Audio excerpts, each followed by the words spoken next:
பொதுவாக வந்து பார்த்தீங்கன்னாலம்மா இப்போ மாட்டுப்பொங்கல் அப்படின்னாலே மாடு இருக்கவங்க தான் மாட்டுப்பொங்கல் வந்து கொண்டாடணும் அப்படின்ற மாதிரி ஒரு விஷயம் வந்துடுச்சு. ஆனால் உண்மை என்ன அப்படின்னா மாடு இருக்கவங்க மாட்டுப்பொங்கல் கொண்டாடணும் அப்படின்னு இல்லை, நம்ம எல்லாருமே வந்து மாட்டுப்பொங்கல் கொண்டாடணும். பொதுவாக வந்து பார்த்திங்கன்னா இது தமிழர்களின் வீர நாள் அப்படின்னு சொல்லுவாங்க. காரணம் என்ன அப்படின்னா அன்னைக்கு தான் வந்து பாருங்கள் பட்டி விடுறது, மாடுகளை அடக்கிறது, ஜல்லிக்கட்டு, இந்த மாதிரி பல விஷயங்கள் வந்து கிராமங்களில் இன்றளவும் செஞ்சிட்ருக்காங்க. அது வந்து பார்த்திங்கன்னா தமிழர்களோட ஒரு வீர விளையாட்டு அப்படின்ற மாதிரி அது வந்து நடந்துட்டுருக்கு. அதுக்காக நம்ம மக்கள் வந்து பார்த்திங்கன்னா எத்தனையோ போராட்டங்கள் செஞ்சு அதை மீட்டாங்க அப்படின்னு சொல்லலாம். ஆக இந்த மாட்டுப்பொங்கல் அப்படின்றது வந்து பார்த்திங்கன்னா நம்மளோட வீரத்தை உணர்த்துறதுக்கும் மேலே வழிபாட்டுக்கும் உகந்தது. அதை ஞாபகம் வச்சுக்கோங்க. வழிபாடு அப்படின்னா அன்றைய தினம் என்ன வழிபாடு பண்ணலாம் அப்படின்னா, மாட்டுப்பொங்கல் அன்னைக்கு வந்து பார்த்திங்கன்னா நம்ம காலையில் எந்திரிச்சுக்கணும். காலையில் எந்திரிச்சு தலை குளிச்சுட்டு அந்த குடும்ப தலைவி என்ன பண்ணணும் அப்படின்னா, அந்த வீட்டில் பெரியவங்க இறந்தவங்க இருப்பாங்க பார்த்தீங்களா, நம் முன்னோர்களை வழிபாடு பண்ணுவதற்கு உகந்த நாள் எது அப்படின்னா மாட்டுப்பொங்கல் அப்படின்னு சொல்லலாம். அந்த வீட்டில் பெரியவங்க இறந்தவங்களோட ஃபோட்டோ எடுத்து வச்சு அவங்களுக்கு வந்து பாருங்கள் நல்லா அழகாக பூவெல்லாம் அலங்காரம் பண்ணி அவங்களுக்கு விளக்கு ஏற்றி வச்சு ஊதுவத்தி ஏற்றி வச்சு, இது வந்து பாருங்கம்மா பொதுவாகவே வந்து பார்த்திங்கன்னா நம் முன்னோர்களை பூஜை ரூமில் வச்சு வழிபாடு பண்ணுறது அப்படின்றது வேணாம். இறைவனுக்கு அப்படின்னு ஒரு இடம், முன்னோர்களுக்கு அப்படின்னு ஒரு இடம் நம்ம வீட்டில் வச்சுக்கலாம். ஹாலில் நம்ம வந்து எங்களது வீடு ஒரே ஒரு பூஜை ரூம் இருக்குது, வெளியே ஹாலில் வைக்கலாமா, தாராளமாக ஹாலில் வைக்கலாம். கிழக்கு பார்த்த மாதிரி வடக்கு பார்த்த மாதிரி ஃபோட்டோ எடுத்து வச்சுக்கலாம். அந்த ஃபோட்டோவுக்கு மஞ்சள் குங்குமம்லாம் வச்சு தூபு தீபம்லாம் வச்சு நம்ம என்ன பண்ணணும் அப்படின்னா, அவங்களுக்கு அன்றைய தினம் வஸ்திரம் வாங்கி வைக்க வேணும். இப்போ நிறைய பேர் இந்த வஸ்திரம் வாங்கி வைக்கிறதுல என்ன பண்ணுறாங்கன்னாம்மா, இப்போ எங்கள் மாமியாருங்க அவங்க இறந்துட்டாங்க, எங்கள் மாமியார் 8 கச்சம் புடவை கட்டுவாங்க. நான் வந்து இப்போ 8 கச்சம் புடவை கட்ட முடியாதுங்க. அதனால் நான் என்ன பண்ணுறேன், எனக்கு ரொம்ப பிடிச்ச ஒரு பட்டு புடவை வாங்கி எங்கள் மாமியாருக்காக வைக்கிறேன். எங்கள் மாமனார் பாருங்க வேட்டி சொக்கா தான் போடுவார். அவர் வந்து கதர் தான் போடுவார், இல்லைன்னா வேட்டி போடுவார். நாங்கள் ராம்ராஜ் வேஷ்டி கூட வாங்கி வைக்கலாம், தப்பு இல்லை. ஆனால் எங்கள் வீட்டுக்கார் வந்து வேட்டி போட மாட்டார். அதனால் நான் என்ன பண்ணுறேன், எங்கள் மாமனாருக்கு பேண்ட் சொக்கா வாங்கி வைக்கிறேன். அது செய்யக்கூடாது. உங்கள் மாமனார் மாமியார் என்ன மாதிரி, ஒரு உதாரணத்துக்கு மாமனார் மாமியார் சொல்கிறேன், உங்கள் வீட்டில் வந்து பெரியவங்க உங்கள் முன்னோர்கள் என்ன உடை உடுத்தினாங்க அந்த உடையை தான் உங்களுக்கு கொடுக்கணும். இப்போ நீங்கள் என்ன வீட்டுக்கு கூப்பிட்றீங்க, எனக்கு பிடிக்கும், எனக்கு காஃபி பிடிக்கும்னா எனக்கு காஃபி தானே கொடுக்க முடியும். காஃபி நீங்கள் குடிக்கக்கூடாது. நான் வந்து பார்த்தீங்கன்னா தனியா காஃபி தான் குடிப்பேன். அதனால தனியா காஃபி உங்களுக்கு கொடுக்குறேன்னா எனக்கு எப்படி இருக்கும், அதே மாதிரி தான். புரியுதுங்களா? ஆக நீங்கள் முன்னோர்களை வழிபாடு பண்ண உகந்த நாள், முன்னோர்களோட ஆசிர்வாதம் பரிபூர்ணமாக கிடைக்கக்கூடிய தினம் அப்படின்னா இந்த மாட்டுப்பொங்கல். அந்த ஆசிர்வாதம் பரிபூர்ணமாக கிடைக்கணும் அப்படின்னா உங்கள் மனசை நீங்கள் திருப்தி பண்ணணும் இல்லை. ஆக இப்போ நீங்கள் 8 கஜம் புடவை தான் அவங்க கட்டுவாங்கன்னா 8 கஜம் புடவை வாங்கி வைங்க. வேட்டி சொக்கா தான் போடுவாங்கன்னா வேட்டி சொக்கா வாங்கி வைங்க. ஐயோ அது போட முடியாதேம்மா, நாங்கள் போட மாட்டோமே, என்ன பண்ணுறது அப்படின்னா, முன்னோர்களை வழிபாடு பண்ணி அதை அந்த வஸ்திரத்தை இல்லாதவங்களுக்கு கொடுக்கறது அப்படின்றது அதீத ஒரு புண்ணியமான விஷயம் அப்படின்னு சொல்லலாம். அந்த மாதிரி நீங்கள் கொடுக்கலாம். இப்போ ஒரு சிலர் என்ன பண்ணுறாங்க தெரியுங்களா, இப்போ என்கிட்ட ஒரு சில கிளைண்ட்ஸ் கேட்பாங்க. நான் சொல்லுவேம்மா இந்த மாதிரி மாட்டுப்பொங்கல் அன்னைக்கு செய்யுங்க அப்படின்போது, அம்மா நாங்கள் ரேஷன் புடவை வந்துச்சு இல்லைம்மா, அந்த புடவை வந்து புதுசாகவே இருக்குமா, அந்த புடவை நாங்கள் வச்சு வழிபாடு பண்ணலாமா அப்படின்னு கேட்பாங்க. இதுக்கு நாங்கள் என்ன பதில் சொல்லுவோம்?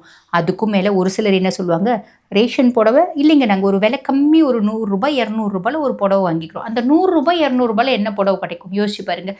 அந்த புடவை வாங்கிக்கிறோம், நாங்கள் காட்டன் தான் வாங்கிக்கிறோம். எங்கள் மாமியார் காட்டன் தான் கட்டுவாங்க, எங்கள் பாட்டி காட்டன் தான் கட்டுவாங்க. அதை நாங்கள் வச்சுட்டு அதை வந்து மற்றவங்களுக்கு கொடுக்கறத விட அதை வந்து எங்கள் வீட்டில் எங்கள் பொண்ணு குழந்தை பத்துன்னு இருக்கு, அந்த குழந்தைக்கு கீழே நாங்கள் போட்டுக்கலாமா அப்படின்னு கேட்பாங்க. புரியுதுங்களா? நீங்கள் எல்லா விதத்துலேயும் ஆதாயத்தை தேடுறீங்க அப்படின்னா அனுகிரகம் எங்கே கிடைக்கும் இல்லைங்களா?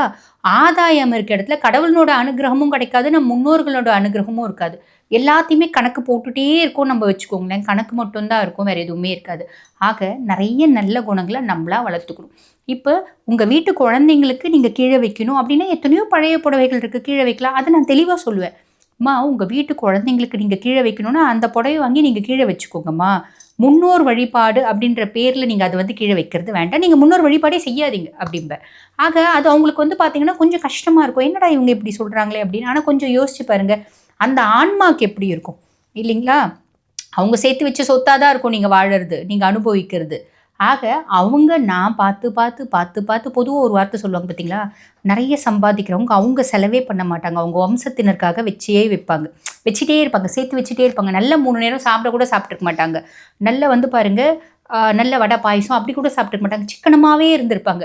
எத்தனையோ தலைமுறையினர் வந்து பார்த்தீங்கன்னா, சிக்கனமா இருந்து தான் அவங்க வம்சத்தினர் ஓஹோன்னு வளராங்க. அப்ப அந்த சிக்கனமா இருந்து சேர்த்து வச்ச தலைமுறையினருக்கு நீங்க இவ்ளோ வந்து கணக்கு பார்க்குறீங்க. அப்படின்னா நம்ம எப்படி நல்லா வாழுவோம் இல்லைங்களா? வசதியே இல்ல, வாய்ப்பே இல்லன்னா கூட என்னால முடிஞ்சது நான் வந்து குடுக்குறேன். அப்படின்னா தான் நம்மளுக்கு கடவுளினோட அனுக்கிரகம் அப்படின்றது கிடைக்கும். நெல்லிக்கனிய வந்து பார்த்தீங்கன்னா குடுத்ததுனால தான் நம்மளுக்கு வந்து பார்த்தீங்கன்னா கனகத்தாரா ஸ்தோத்திரம் வந்துச்சு சங்கராச்சாரியாருக்கு. அதனால தான் பணமழை பொழிஞ்சா மகாலட்சுமி. அங்க மனசு நல்லதா இருந்ததுனால தான் தெய்வத்தினோட அனுக்கிரகம் அப்படின்றது கிடைச்சிச்சு. ஆக ஒண்ணு நல்லா தெளிவா புரிஞ்சுக்கோங்க. நம்ம புத்தி கால்குலேட் பண்ணிட்டே இருக்கு. லாபம், லாபம், லாபம், லாபம்னு கணக்கு பண்ணிட்டே இருந்தா கணக்கு மட்டும் தான் இருக்கும். வாழ்க்கையில வேற எதுவுமே இருக்காது. நம்மளுக்கு நிம்மதி, சந்தோஷம் எதுவுமே இருக்காது. எல்லாத்துக்கும் மேல கடவுளினோட அனுக்கிரகம் அப்படின்றது இருக்காது. ஆக நீங்க வழிபாடு பண்ணும்போது இந்த மாரி அவங்களுக்கு பிரியமானத வச்சு வழிபாடு பண்ணுங்க. அதே மாரி படையல் போடுறது உங்க அன்றைய தினம் படையல் போடணும். படையல் போடும்போதும் நெறைய பேர் கேட்கறது உண்டு.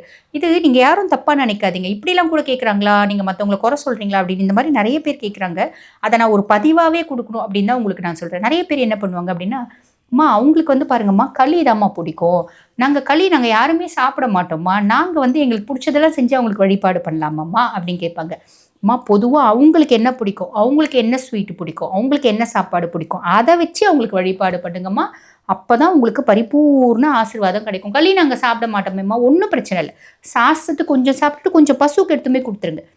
ஒரு குண்டான் செய்றீங்க அப்படின்னா கூட மீதிய பசுக்கு எடுத்து போய் குடுங்க. 4 பேர் இல்லாதப்பட்டவங்களுக்கு குடுங்க. அப்ப வந்து பாருங்க, பசுவினோட வாய் வாழ்த்தும்.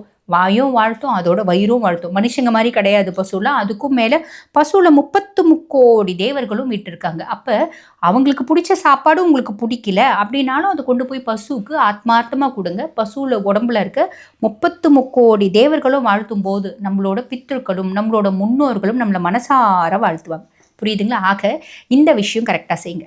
அதே மாதிரி பாருங்க, முன்னோர்கள வழிபாடு பண்ணிட்டு, அதுக்கப்புறம் என்ன பண்ணணும் அப்படின்னா, பக்கத்துல இருக்க கோசாலை இருக்கு அப்படின்னா, இல்லன்னா வந்து ஒரு மாட்டுக்காரு 2 மாடு வச்சுட்டுருக்காரு அப்படின்னா கூட, அந்த பசுக்கு போய் ஏதாவது உங்களால முடிஞ்சது கொஞ்சம் குடுங்க. வழிபாடு பண்ணிட்டு, ஒரு மஞ்சள் குங்குமம் வச்சுட்டு, மஞ்சள் குங்குமம் வைக்க பயமா இருக்குமா? பசு பழகல, ஒண்ணும் பிரச்சனை இல்ல. ஒரு 4 வாழைப்பழம், ஒரு 6 வாழைப்பழம் கொண்டு போய் குடுங்க. இந்த வேலை செய்யுங்க. 3வது நம்ம செய்ய வேண்டிய வேலை இருக்கு. அது என்ன அப்படின்னு கேட்டீங்கன்னா, பக்கத்துல இருக்க சிவன் கோயிலுக்கு போங்க. சிவன் கோயிலுக்கு போயிட்டு நந்திகேஸ்வரன், நந்தியம்பெருமான போய் பார்த்து வழிபாடு பண்ணிட்டு வாங்க. இந்த நந்தியம்பெருமான பத்தி சொல்லணும் அப்படின்னா, பரமேஸ்வரன் கூடவே இருந்து இருந்து இருந்து இருந்து அவனுக்கு அதீத தயால குணம். யாரானா போயிட்டு நந்தி முன்னாடி அழுதுட்டாங்க அப்படின்னா அவன் அழுவானாம். அழுதுட்டு போய் ஈசன்கிட்ட சொல்வானாம், அப்பா அவ அழறாளே, மக அழறாளே, மகளுக்கு உதவி செய்யக்கூடாதா அப்படின்னு கேட்பானா. ஆக நந்தியம்பெருமான போய் வழிபாடு பண்ணிட்டு வர்றது அப்படின்றது அன்றைய தினம் விசேஷமானது அப்படின்னு சொல்லலாம். நந்தியம்பெருமான வெறும் கையோட போகலாமா? போகக்கூடாது. என்ன பண்ணுங்க, ஒரு கட்டு அருகம்புல் எடுத்துன்னு போங்க, ஒரு டம்ளர் பால் எடுத்துன்னு போங்க, ஒரு வாழைப்பழம் எடுத்துன்னு போங்க. நந்தியம்பெருமானுக்கு ஆத்மார்த்தமாக கீழே வச்சுட்டு ஒரு அருகம்புல்ல கோயிலில் கொடுத்துட்டு வாங்க. இது செஞ்சா கூட போதுமானது. ஆக மாட்டுப்பொங்கல் அன்னைக்கு நம்ம என்னென்னலாம் செஞ்சோம், பட்டி விடுறது, விளையாடுறது, இதுக்கும் மீறி முன்னோர் வழிபாடு செஞ்சுட்டு கோமாதா வழிபாடு, அதுக்கும் மேல கோக்கு பூஜை முடியும்னா நல்ல ஸ்திரமா செய்யலாம், விஸ்தாரணமா செய்யலாம். அதுக்கும் மேல நந்தியம்பெருமான பார்க்கணும் அப்படின்றது மறந்துடாதீங்க.